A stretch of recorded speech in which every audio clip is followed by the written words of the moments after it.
Hello everyone, welcome back to my YouTube channel. So आज जो topic हम start करने जा रहे हैं दैट इज़ हाइपोथायरॉयडिज्म। इससे जो प्रीवियस लेक्चर्स हैं उसके अंदर हमने हाइपरथायरॉयडिज्म जैसे थायरोटॉक्सिकोसिस के बारे में हम डिस्कस कर चुके हैं। So let's start. So hypothyroidism की डेफिनेशन क्या है, हाइपोथायरॉयडिज्म होता क्या है। सो हाइपोथायरॉयडिज्म जो होता है एक क्लिनिकल सिंड्रोम होता है, मतलब इसके अंदर बहुत सारे हमें रिकॉग्नाइज कैसे होगा, बहुत सारे साइंस एंड सिम्टम्स जो होंगे उनके थ्रू हमें रिकॉग्नाइज होगा। रिजल्टिंग जो किसकी वजह से डेवलप होते हैं, थायराइड हार्मोन जैसे T3 एंड T4 इनकी डेफिशिएंसी की वजह से जो डेवलप होते हैं दैट इज हाइपोथायरॉयडिज्म।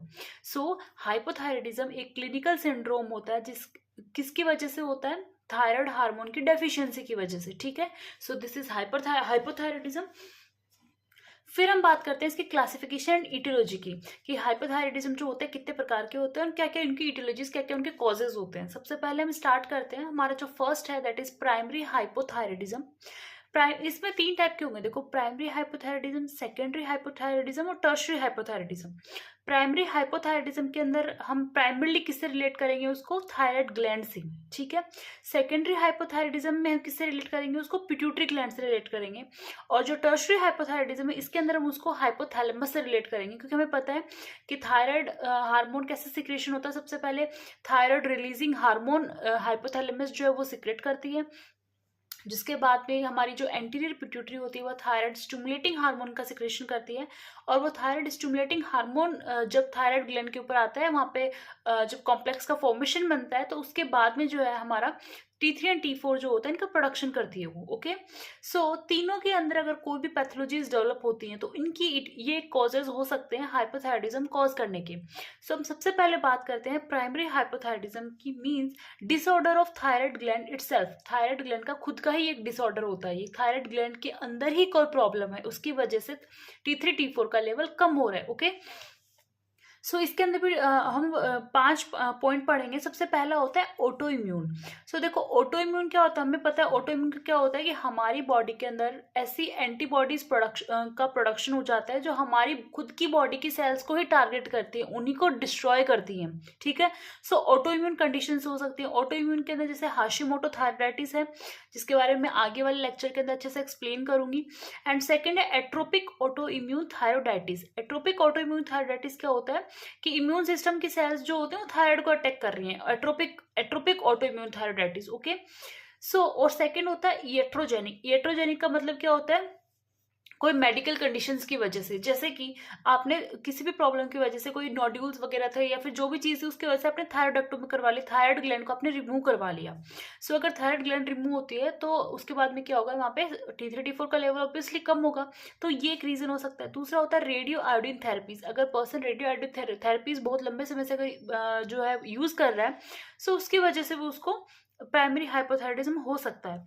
कुछ ड्रग्स होती हैं जैसे कि अमायोडेरोन होती है, कार्बिमिजोल होती है, लिथियम वगैरह होती है, ऐसे कुछ ड्रग्स होती हैं जो कि हमारे जो थायराइड ग्लैंड है उसको अफेक्ट करती हैं और उसकी वजह से हमारा T3 T4 का लेवल कम होता है। ओके, या फिर आयोडीन से रिलेटेड हो सकते हैं कि आयोडीन को आपको मतलब डेफिशिएंसी, अगर आयोडीन आप बहुत कम ले रहे हैं आपकी डाइट के अंदर तो उसकी वजह से हो सकता है। या फिर एक्सेस में आयोडीन इंटेक कर रहे हैं, अगर आयोडीन का इंटेक एक्सेस में होता है तो स्टार्टिंग में तो क्या होता है, अगर आयोडीन आप ज़्यादा ले रहे हैं तो आपकी जो थायराइड ग्लैंड है वो ज़्यादा हार्मोन प्रोडक्शन की कोशिश करती है। बट अगर ये चीज़ कंटिन्यूसली चलती रहती है तो लास्ट में थायराइड ग्लैंड क्या होती है, वो अब धीरे धीरे क्या होती है, वो उसको जो कॉम्प्रोमाइज हो जाती है, वो कंपनसेट नहीं कर पाती इतना ज़्यादा थायराइड हार्मोन के प्रोडक्शन को, तो वो धीरे धीरे उसका प्रोडक्शन कम हो जाता है। ठीक है, सो ये आयोडीन की वजह से हो सकता है। And the fourth one is congenital. Congenital मतलब आपके जन्म से ही कोई ना कोई ऐसी प्रॉब्लम रही होगी जिसकी वजह से थायराइड जो ग्लैंड है वो अफेक्टेड है, जैसे कि डिसहार्मोनोजेनेसिस होती है। डिसहार्मोनोजेनेसिस का मतलब क्या होता है, थायराइड ग्लैंड जो हार्मोन प्रोड्यूस कर रही है वो डिफेक्टिव है, वो सही थायराइड हार्मोन नहीं है, मतलब उसकी जो पोटेंसी, उसका जो पावर होना चाहिए था वो उस हार्मोन के अंदर नहीं है, कुछ ना कुछ डिफेक्ट है उस हार्मोन में, दैट इज डिसहार्मोनोजेनेसिस। ओके, फिर होता है थायराइड एजेनेसिस या डिसजेनेसिस। थायराइड एजेनेसिस का मतलब या तो थायराइड ग्लैंड बनी ही नहीं है, बॉडी के अंदर थायराइड का ग्लैंड का फॉर्मेशन ही नहीं हुआ, या फिर डिसजेनेसिस मतलब उसमें कोई ना कोई एबनॉर्मलिटीज है थायराइड ग्लैंड के अंदर, वो प्रॉपर नहीं बनी या फिर प्रॉपर फंक्शनिंग नहीं है उसकी, तो ये प्रॉब्लम हो सकती है। And the last one, the fifth one is thyroiditis. Thyroiditis postpartum thyroiditis, जो कि फीमेल्स के अंदर आफ्टर जो डिलीवरी के बाद में देखने को मिलता है, और एक होता है सब एक्यूट थायरोडाइटिस, ये हम प्रीवियस लेक्चर में हम ये पढ़ चुके हैं। ओके, उसके बाद में हम बात करते हैं सेकेंडरी हाइपोथायराइडिज्म। सेकेंडरी हाइपोथायराइडिज्म क्या होता है? देखो, सेकेंडरी हाइपोथायराइडिज्म जैसे मैंने पहले भी बोला, वो पिट्यूटरी ग्लैंड से रिलेट होगा, ठीक है। इसमें हम जो प्राइमरी हाइपोथायराइडिज्म, उसमें हम डायरेक्टली T3 T4 की बात कर रहे थे, बट जो सेकेंडरी हाइपोथायराइडिज्म है, इसमें हम TSH की बात करेंगे, थायराइड स्टिमुलेटिंग हार्मोन की बात करेंगे, कि किसी भी अगर पिट्यूटरी ग्लैंड का अगर कोई भी डिफेक्ट है तो उसकी वजह से थायराइड स्टिमुलेटिंग हार्मोन का लेवल कम हो जाता है, और अगर इसका लेवल कम होगा तो ऑब्वियस सी बात है T3 T4 का लेवल भी आपके कम ही होगा, ठीक है। तो क्या क्या कंडीशंस हो सकते हैं? पिट्यूटरी एडिनोमास हो सकते हैं, पिट्यूटरी के अंदर कुछ ना कुछ ऐसी ट्यूमर्स बन सकती हैं। पिट्यूटरी सर्जरी, अगर आपने पिट्यूटरी सर्जरी करवाई, पिट्यूटरी को रिमूव करवाया, तो उसकी वजह से हो सकता है। एक होता है शियान सिंड्रोम। शियान सिंड्रोम क्या होता है कि it's a condition where severe blood loss during the child birth damages the pituitary gland leading to the deficiency in hormone it produces. मतलब जब चाइल्ड बर्थ होता है, चाइल्ड बर्थ के दौरान बहुत ज़्यादा सीवियर ब्लड लॉस हुआ है मदर को, जिसकी वजह से उनकी पिट्यूटरी ग्लैंड डैमेज हो गई है, और पिट्यूटरी ग्लैंड डैमेज होने की वजह से जो हार्मोन वो प्रोड्यूस करती है वो प्रॉपर्ली नहीं कर पा रही, उस हार्मोन की डेफिशिएंसी हो रही है। Okay, that is Sheehan syndrome. फिर हम बात करते हैं टर्शरी। सो टर्शरी हाइपोथायराइडिज्म क्या होता है? टर्शरी हाइपोथायराइडिज्म एक डिफेक्ट होता है हाइपोथैलेमस के अंदर, एक डिफेक्ट होता है जो कि थायराइड रिलीजिंग, हाइपोथैलेमस में अगर डिफेक्ट हो गया तो थायराइड, हाइपोथैलेमस क्या प्रोड्यूस कर रहा था? Thyroid releasing hormone. तो थायराइड रिलीजिंग हार्मोन का लेवल भी क्या हो जाएगा? कम हो जाएगा। ओके, जैसे कि इसमें हाइपोथैलेमिक ट्यूमर्स हो सकते हैं, कि आपके हाइपोथैलेमस में कोई ट्यूमर हो गई हो जिसकी वजह से हाइपोथैलेमस प्रॉपर फंक्शन नहीं कर पा रहा, या फिर इनफिल्ट्रेटिव डिजीजेस हो सकते हैं। इनफिल्ट्रेटिव डिजीजेस का मतलब क्या होता है कि बहुत सारे बाहर कुछ ऐसे सब्सटेंसेस होते हैं जो कि क्या करते हैं, और जो उसके हाइपोथैलेमस के जो टिश्यूज वगैरह उसके अंदर इन्फिल्ट्रेट करते हैं, बाहर से आके अंदर की तरफ बढ़ जाते हैं, उनका एक्यूमुलेशन हो जाता है अंदर, जिसकी वजह से अब वो जो ग्लैंड या जो टिश्यू है, जो भी ऑर्गन है, वो प्रॉपरली फंक्शन नहीं कर पाता। That is infiltrative diseases. So hypothalamus में अगर ये चीज़ होगी तो ये हाइपोथैलेमिक इन्फिल्ट्रेटिव डिजीजेस हो सकती है। ओके, सो ये हमारा क्लासिफिकेशन एंड इडियोलॉजी था। अब हम बात करते हैं क्लिनिकल असेसमेंट के, क्लिनिकल फीचर्स की, कि अगर कोई भी पर्सन, कोई भी हमारे पास अगर ये सारे सिम्टम्स लेके, कुछ ऐसे सिम्टम्स हम बात करेंगे, अगर ये सिम्टम्स हमारे पास लेके आता है तो हम कंफर्म कर देते हैं कि हाँ, इस पेशेंट को हाइपोथायराइडिज्म हो सकता है, ठीक है। तो सबसे पहले क्या है कि clinical feature of hypothyroidism depends on how long and how severe the thyroid hormone deficiency is, कि जो हमारे सिम्टम्स आते हैं वो इस चीज़ पे डिपेंड करते हैं कि आपको हाइपोथायराइडिज्म की कंडीशन कितने लंबे समय से चल रही है, और कितनी सीवियरिटी है, मतलब थायराइड हार्मोन की डेफिशिएंसी कितनी ज़्यादा सीवियर है, इस पर डिपेंड करते हैं क्लिनिकल फीचर्स।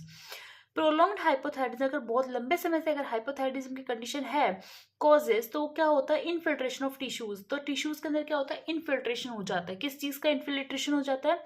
म्यूकोपॉलीसैकेराइड्स का, हाइलुरोनिक एसिड्स का, और कॉन्ड्रोइटिन सल्फेट का। मतलब क्या बोला, अगर बहुत लंबे समय से अगर हाइपोथायराइडिज्म का पेशेंट बहुत लंबे से समय से अगर सफर कर रहा है, तो उसके जो टिश्यूज होते हैं थायराइड ग्लैंड के, उनके अंदर इनफिल्ट्रेशन होता है। किसका? टिश्यूज में। थायराइड ग्लैंड का जरूरी नहीं, बाकी बॉडी के ऑर्गन्स में भी, तो उनके अंदर इन्फिल्ट्रेशन होता है म्यूकोपॉलीसैकेराइड्स का, हाइलुरोनिक एसिड्स का, एंड कॉन्ड्रोइटिन सल्फेट्स का, जिसकी वजह से क्या देखने को मिलेगा? आपको लो पिच्ड हॉर्स वॉइस देखने को मिलेगी, आवाज़ जो एकदम बैठ जाती है इंसान की, पुअर हियरिंग, सुनने की क्षमता जो है वो कम हो जाती है उसकी, स्लर्ड स्पीच हो जाती है, ऐसे मतलब सही से बोल नहीं पाता, लड़खड़ा के बोलता है वो। And compression of median nerve at wrist, हमारे रिस्ट में जो मीडियन नर्व होती है उसका कंप्रेशन हो जाता है, जिसकी वजह से कार्पल टनल सिंड्रोम जैसी कंडीशंस देखने को मिल सकती हैं, ठीक है।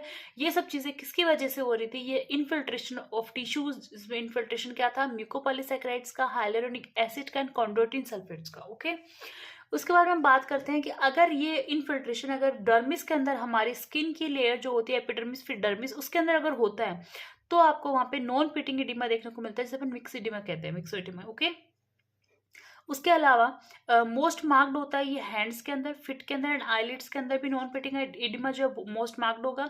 उसके अलावा पैरा ऑर्बिटल पफिनेस देखने को मिलती है, हमारी जो आईज होती है उनके अराउंड जो ये आई का ऑर्बिट होता है, इसमें पैरा ऑर्बिटल पफिनेस देखने को मिलेगी। फेशियल पैलोर होगा। फेशियल पैलोर किसकी वजह से होगा? एनीमिया की वजह से, या फिर वेसो कॉन्स्ट्रिक्शन की वजह से पैलोर देखने को मिलेगा। जो स्किन होती है हमारे, एक लेमन जैसे नींबू जैसा होता है, नींबू येलोइश, ऐसी लेमन येलोइश स्किन हो जाती है। लिप्स एकदम पर्पलिश हो जाते हैं, एंड मैलार फ्लश देखने को मिलता है। ओके, उसके अलावा जो कुछ क्लिनिकल फीचर्स हैं जिसके अंदर हम बात करते हैं टायर्डनेस की, पर्सन बहुत ज़्यादा थकावट फील करता है, उसका वेट गेन देखने को मिलता है। जैसे हम ये सब चीज़ें ना, हम जो हमने जो हाइपर जो थायराइड ग्लैंड के बारे में डिस्कशन किया था, उसके जो फंक्शंस हमने डिस्कस किए थे, वहाँ पे हमने इस चीज़ को बहुत अच्छे से डिस्कशन किया था कि हाइपोथायराइडिज्म और हाइपरथायराइडिज्म में क्या कौन कौन से सिम्टम्स आते हैं, उनका रीज़न क्या क्या होता है। सो आप एक बार वो जाके लेक्चर्स आप देख सकते हैं, फिर आपको ये अच्छे से समझ आ जाएंगे। सो टायर्डनेस हो सकती है, वेट गेन हो सकता है, डिप्रेशन देखने को मिल सकता है पर्सन के अंदर, ठीक है। अब अगर हमारा कोई पेशेंट जो हमारे पास आया है उसमें ये सारे सिम्टम्स है, तो हम क्या कर पाएंगे? हम ये तो कर सकते हैं, हम जैसे प्रोविजनल डायग्नोसिस वगैरह तो कर सकते हैं, हम डीडी डिफरेंशियल डायग्नोसिस कर सकते हैं कि हाँ इसको हाइपोथायराइडिज्म हो सकता है, बट उसको कंफर्म करने के लिए, कंफर्मेटिव डायग्नोसिस के लिए हमें इन्वेस्टिगेशन करवाना होगा। सो इन्वेस्टिगेशन करवाएंगे हम। इन्वेस्टिगेशन में अब हमें इन्वेस्टिगेशन करवाएंगे, हमें कैसा पता चलेगा कि ये केस प्राइमरी हाइपोथायराइडिज्म का है, सेकेंडरी हाइपोथायराइडिज्म का, या फिर और कोई रीजन है। सो सबसे पहले हम क्या करवाते हैं, प्राइमरी हाइपोथायराइडिज्म का अगर केस होगा कि अगर वो पर्सन प्राइमरी हाइपोथायराइडिज्म से अगर सफर कर रहा है, तो उसके अंदर क्या होगा, सीरम अपन T3 T4 का लेवल देखेंगे कि T3 T4 का लेवल बहुत कम होगा, ठीक है। T3 T4 का लेवल बहुत कम होगा, तो वो क्या करेगा, जब लेवल कम हो जाएगा तो क्या जाएगा, सिग्नल जाएगा, फीडबैक मैकेनिज्म के अकॉर्डिंग सिग्नल जाएगा हमारी पिट्यूटरी ग्लैंड को कि T3 T4 का लेवल कम हो रहा है, तो आप बहुत ज़्यादा TSH प्रोड्यूस कीजिए। तो हमारी जो पिट्यूटरी ग्लैंड जो होती है वो बहुत ज़्यादा TSH प्रोड्यूस कर देती है, ठीक है। पर क्या हो रहा है, पैथोलॉजी किसके अंदर है, थायराइड ग्लैंड के अंदर है, तो TSH T3 T4 का लेवल तो फिर भी कम ही रहेगा सीरम के अंदर। सो ये होता है कि इसके अंदर ना T3 को अपन इतना ज़्यादा रिलायबल नहीं मानते, क्योंकि T3 की जो लाइफ होती है, जो हाफ लाइफ होती है वो बहुत ही कम होती है, ठीक है, और T4 की ज़्यादा होती है, इसलिए अपन यहाँ पे T4 को कंसिडर करते हैं। तो T4 का लेवल बहुत कम देखने को मिल रहा है, और साथ में TSH का लेवल बहुत ज़्यादा इंक्रीज देखने को मिल रहा है, ग्रेटर देन 20 माइक्रो यूनिट पर लीटर जो है, इससे भी ज़्यादा देखने को मिल रहा है हमको, ठीक है। फिर आता है serum T3 is not reliable, T3 level do not clearly differentiate, क्योंकि T3 का लेवल डिफरेंशिएट नहीं कर पाता यूथायराइड पेशेंट में और हाइपोथायराइड के पेशेंट के अंदर, ठीक है। फिर आता है सेकेंडरी हाइपोथायराइडिज्म। अगर पर्सन सेकेंडरी हाइपोथायराइडिज्म में सफर कर रहा है, मतलब अगर कंडीशन पैथोलॉजी कहाँ पे, मतलब पिट्यूटरी के अंदर है, ठीक है, तो क्या होगा, अब पिट्यूटरी के अंदर कभी मतलब TSH का लेवल तो नॉर्मल भी हो सकता है या फिर उससे लो भी हो सकता है, ठीक है। मतलब हमारी मतलब अगर लो है T3 का, मतलब TSH का नॉर्मल भी हो सकता है, लो भी हो सकता है, और माइल्डली रेज्ड वगैरह हो सकता है। बट हो सकता है कि TSH जो है वो बायोलॉजिकली इनएक्टिव हो, ये भी तो हो सकता है कि वो इनएक्टिव हो, प्रॉपर डिसहार्मोनोजेनेसिस जो हमने बात की थी वो कंडीशन हो सकती है। पर T4 का लेवल भी यहाँ पे कम देखने को मिलेगा, ठीक है। इतना ज़्यादा जैसे पहले वाली कंडीशन में बहुत ज़्यादा रेज था ना TSH, वो देखने को नहीं मिलेगा, वो अगर है तो प्राइमरी हाइपोथायराइडिज्म है। और अगर TSH नॉर्मल है या लो है या फिर माइल्डली अगर रेज्ड है और T4 का लेवल कम है, मतलब वो सेकेंडरी हाइपोथायराइडिज्म का पेशेंट हो सकता है, ठीक है। उसके अलावा हम उसकी थायराइड ऑटो एंटीबॉडीज टेस्ट करवा सकते हैं, जिसमें हम थायराइड पेरोक्सिडेज एंटीबॉडीज का देखेंगे कि थायराइड पेरोक्सिडेज एंटीबॉडीज, TPO एंटीबॉडीज उसके अंदर है कि नहीं है, जिससे हमें ऑटो इम्यून हाइपोथायराइडिज्म कंफर्म करने के लिए, ओके। फिर हम ECG वगैरह देखेंगे, साइनस ब्रेडिकार्डिया, जैसे हमें पता है कि T3 T4 जो है ये हार्ट के फंक्शंस को इंक्रीज करता है, सब कुछ इंक्रीज करता है। जैसे हमने पर अगर T3 T4 का लेवल कम है तो हार्ट के सारे फंक्शंस कम हो जाएंगे, मतलब साइनस ब्रेडिकार्डिया देखने को मिलेगा, हार्ट रेट लेस देन 60 हो जाएगी, ओके। फिर इसके बाद हम बात करते हैं मैनेजमेंट की। मैनेजमेंट आप क्या क्या कर सकते हैं, देखो अगर हाइपोथायराइडिज्म का अगर कोई भी पेशेंट आता है तो उसके लिए हमको ये तो है कि मोस्ट ऑफ द पेशेंट को life long thyroid hormone replacement therapies जो होती हैं वो देनी पड़ती हैं, ठीक है। क्योंकि अगर इतनी ज़्यादा पैथोलॉजीज है तो हमें उसको उसके थायराइड हार्मोन को मेंटेन करने के लिए, उसके लाइफस्टाइल को मेंटेन करने के लिए हम उसको थायराइड हार्मोन एक्सटर्नली हमको देना पड़ेगा उस इंसान को। जैसे कि लिवोथायरोक्सिन है, इसको दिन में एक बार दिया जाता है लिवोथायरोक्सिन। अगर यंग या हेल्दी अडल्ट है, मतलब अच्छा यंग है, हेल्दी है पर्सन, तो हम उसको 50 to 100 माइक्रोग्राम पर डे से स्टार्ट करते हैं, ठीक है। तो और डोज जो है उसको ग्रेजुअली इंक्रीज करेंगे कि हम बार बार चेकअप्स करवाते हैं उसके, हर महीने में, मतलब 2-3 महीने में हम उसके चेकअप्स करवाते रहते हैं, और कंडीशन के अकॉर्डिंग उसको ग्रेजुअली इंक्रीज भी करते रहते हैं उस डोज को, ठीक है। अगर कोई अल्डर पेशेंट्स है, मतलब थोड़ी जैसे उम्र थोड़ी ज़्यादा है जिसकी, तो उसके अंदर हम हमेशा लो डोज से स्टार्ट करते हैं, 25 माइक्रोग्राम पर डे से हम स्टार्ट करते हैं। हर 4 से 6 वीक के अंदर, मतलब 1 डेढ़ महीने के अंदर उसके चेकअप्स वेकअप्स करवाते हैं, देन उसको डोजेस को इंक्रीज करते हैं हम, ठीक है, एक साथ इंक्रीज नहीं करते। अगर आप एक साथ इंक्रीज कर दोगे तो एंजाइना, एरिथमिया, फिर माइकार्डियल इन्फेक्शन जैसी कंडीशन जो है उस पर्सन में देखने को मिल जाएंगी आपको, ठीक है। तो अल्डर पेशेंट्स के अंदर हम धीरे धीरे इसके लेवल को इंक्रीज करते हैं, ओके। फिर कुछ सब क्लिनिकल हाइपोथायराइडिज्म होता है। सब क्लिनिकल हाइपोथायराइडिज्म कैसे करेंगे? ट्रीट और if TSH greater than 10 micro unit पर लीटर, अगर 10 माइक्रो यूनिट पर लीटर से अगर टीएसएच ज्यादा है देन अपन सब क्लिनिकल हाइपोथायराइडिज्म होता है ये। इसमें जैसे अगर 20 से ज्यादा है तो हाइपो में आ जाता है, बट सब क्लिनिकल मतलब अभी क्लिनिकल सिम्टम्स इतने प्रोड्यूस नहीं हुए, ठीक है, अंडर ही है उसके। तो यहाँ पे जैसे प्रेगनेंसी वगैरह कंडीशन में सिम्टोमेटिक पेशेंट्स वगैरह होते हैं उनको, तो वहाँ पे आप लिवोथायरोक्सिन जो होती है उसकी लो डोज उनको दे सकते हो। मतलब आगे जान के इनको हाइपोथायराइडिज्म कंडीशन प्रोड्यूस हो सकती है, अगर ऐसे पेशेंट है तो आप उनको लो डोज लिवोथायरोक्सिन जो होती है वो दे सकते हैं।